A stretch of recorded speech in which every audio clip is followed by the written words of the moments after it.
जब भी बात नवरात्र की आती है तो हमारा दिमाग पाठ पूजा, देवी माँ की पूजा अर्चना तक ही सीमित रहता है।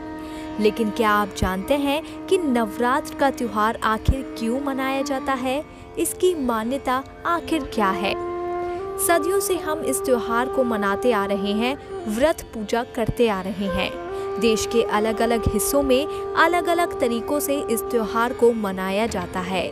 कहीं कुछ लोग पूरी रात गरबा और आरती कर नवरात्र के व्रत रखते हैं, तो वहीं कुछ लोग व्रत और उपवास रख माँ दुर्गा और उनके 9 रूपों की पूजा करते हैं। लेकिन इस नवरात्र के पीछे असल में एक कहानी है।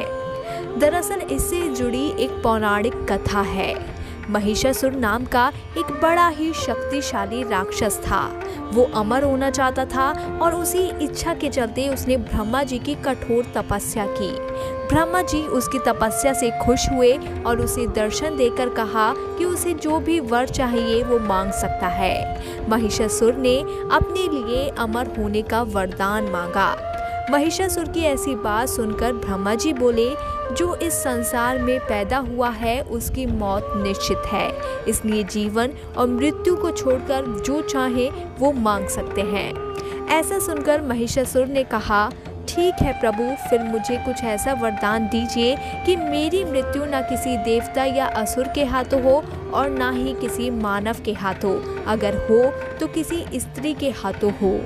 महिषासुर से रक्षा करने के लिए सभी देवताओं ने भगवान विष्णु के साथ आदि शक्ति की आराधना की। उन सभी के शरीर से एक दिव्य रोशनी निकली, जिसने एक बेहद खूबसूरत अप्सरा के रूप में देवी दुर्गा का रूप धारण किया। देवी दुर्गा को देख महिषासुर उन पर मोहित हो गए और उनसे शादी करने का प्रस्ताव रखा। देवी दुर्गा मान गई, लेकिन एक शर्त पर। उन्होंने कहा कि महिषासुर को उनसे लड़ाई में जीतना होगा। महिषासुर मान गया और फिर लड़ाई शुरू हो गई, जो 9 दिनों तक चली। 10वें दिन देवी दुर्गा ने महिषासुर का अंत कर दिया और तभी से नवरात्र का त्योहार मनाया जाता है। अगर आपको ये वीडियो पसंद आया है तो इसे लाइक करें, चैनल को सब्सक्राइब करना ना भूलें।